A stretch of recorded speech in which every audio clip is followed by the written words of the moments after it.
औज़ुबिल्लाहि मिनश्शैतानिर्रजीम बिस्मिल्लाहिर्रहमानिर्रहीम। Viewers, I am Syed Ahmad Mujtaba, advocate high court, और आप देख रहे हैं मेरा YouTube channel universe of law by Ahmad Mujtaba. आज हम डिस्कस करते हैं कि आप अपने केसेस की हफाजत किस तरह कर सकते हैं।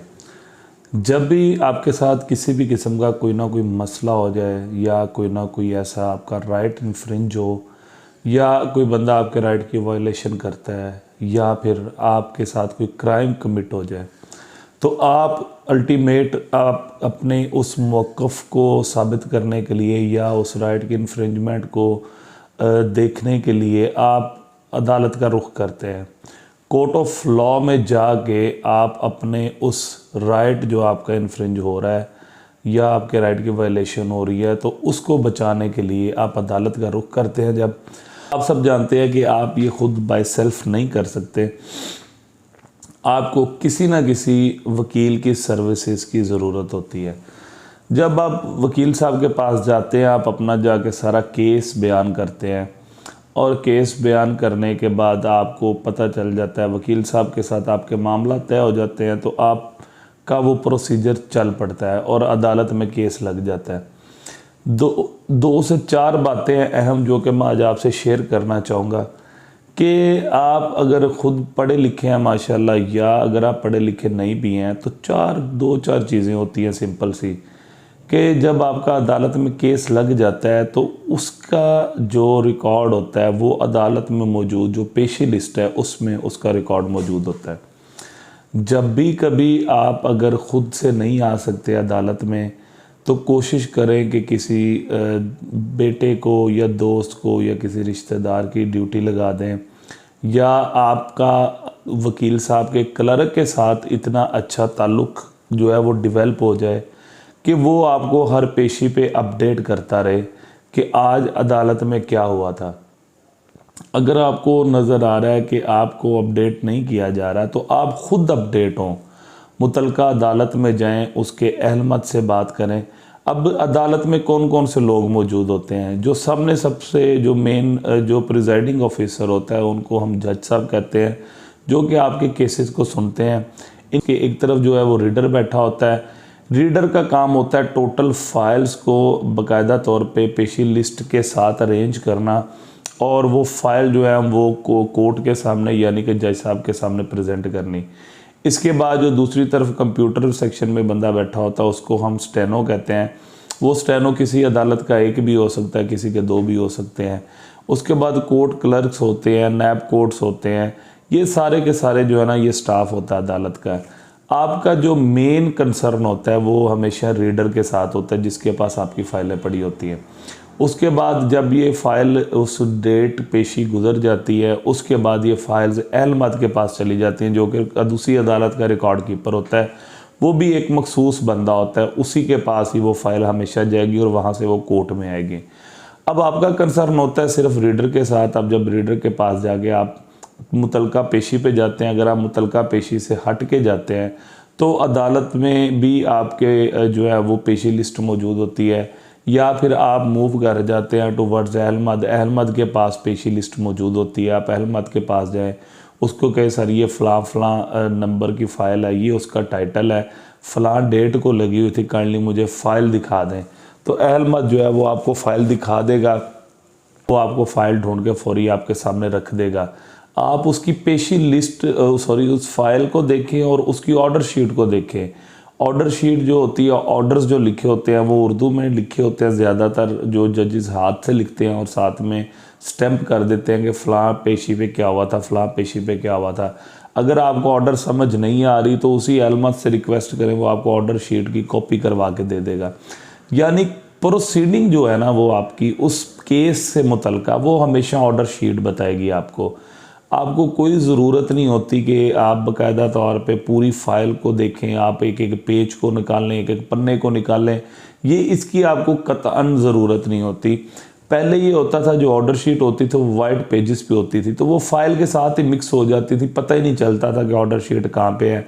लेकिन अब जो मौजूदा सिस्टम चल रहा है उसमें जो ऑर्डर शीट के लिए पीले रंग का जो है सफ़ा, वो कानून की तरफ से मखसूस कर दिया गया है कि जो ऑर्डर शीट होगी वो हमेशा येलो कलर में होगी। अब उस ऑर्डर शीट पे आपके डेली बेसिस हर तारीख का जो आपकी कार्रवाई होती है वो हमेशा लिखी जाती है, और इसी तरह से आप अपने केस के साथ जो है वो अपडेट रह सकते हैं। दूसरी बात, हर तारीख पे आप नहीं जा सकते, तो अब जो लॉ ने एक नई चीज़ बताई है, जो हमारे लाहौर में एक सिस्टम लॉन्च हुआ है पंजाब लेवल पे, सॉरी, अब उस सिस्टम के तहत आपकी डिस्ट्रिक्ट जो DSJ के नाम से, डिस्ट्रिक्ट सेशन जज के नाम से जो है वो एक वेबसाइट लॉन्च हो चुकी है। उस वेबसाइट में आप जब ओपन करते हैं, गूगल करते हैं, गूगल करने के बाद आप अपना मुतलका डिस्ट्रिक्ट सेलेक्ट करते हैं। डिस्ट्रिक्ट अगर आप लाहौर से ताल्लुक़ रखते हैं तो लाहौर सेलेक्ट करेंगे, आप या किसी और ज़िले से ताल्लुक़ रखते हैं तो आप उसके डिस्ट्रिक्ट को सिलेक्ट करेंगे।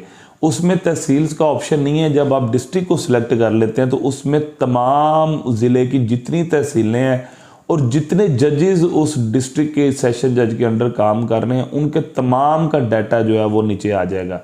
उसके बाद जब आप मुतलका जज का नाम डालते हैं, किसी कोई भी जज है, तहसीबुल हसन है, हसन इकबाल है, जवेद इकबाल है, राना एहसन है, कोई भी नाम जब आप मुतलका जज का डालेंगे और साथ में नीचे जो है डेट को जो है वो सिलेक्ट करेंगे, तो वो उस दिन की पेशी लिस्टें जो हैं वो बाहर निकल आती हैं।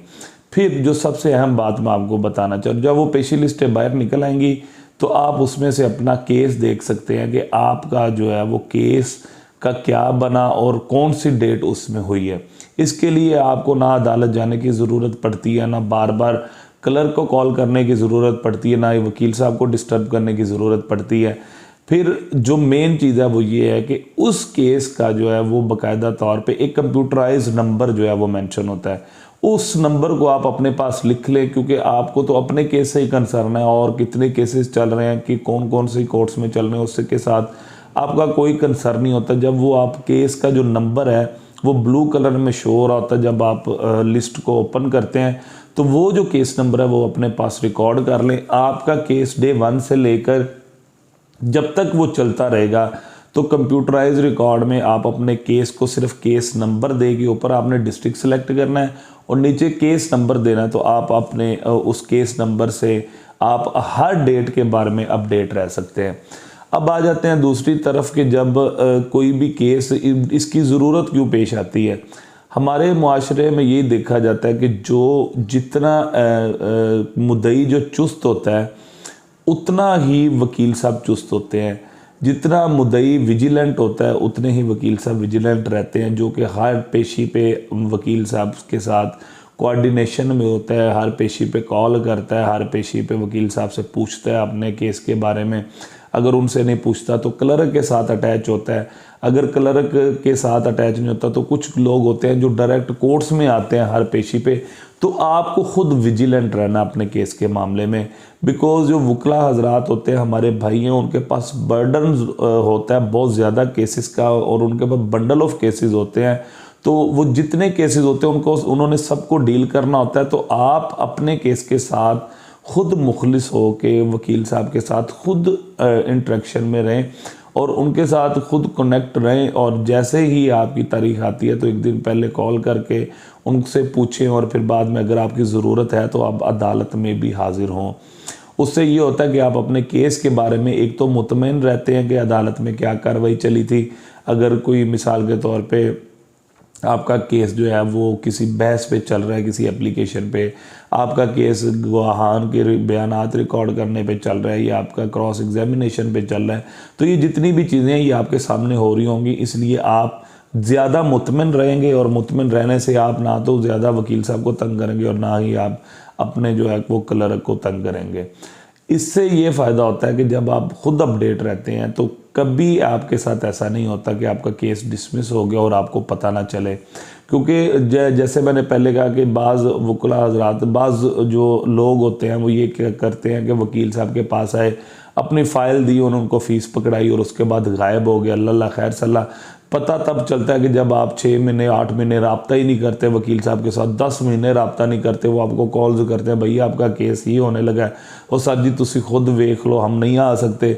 तो इससे ये होता है कि वकील साहब 2 3 4 पेशियों पे तो वो आपके साथ अटैच रहेंगे, बस बाद में जब आपका इंटरेस्ट देखते हैं कि you are not more interested in your case, तो वो आपके केस का पीछा छोड़ देते हैं। बाज़ दफ़ा जो मतलब कुछ वकला होते हैं वो पीछा छोड़ देते हैं, लेकिन जो प्रोफेशनल वकील हैं वो ऐसा नहीं करते। वो जब तक चला सकते हैं वो आपका केस चलाएंगे। लेकिन इसमें जो ज़्यादा प्रोटेक्टिव चीज़ है वो यही है कि आप ज़्यादा जो है विजिलेंट रहें और आप अपने केस के बारे में ख़ुद अपडेट हों।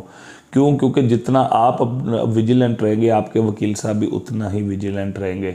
इसके अलावा दीगर जो चीज़ें हैं वो आपकी अदालत के अंदर वो ये ज़रूरी है कि बार बार अदालत में ना जाएं। जिस दिन आपका केस लगा हो बस एक ही दफ़ा चक्कर लगा लें, केस के बारे में पूछ लें और वकील साहब के साथ रब्ता कर लें।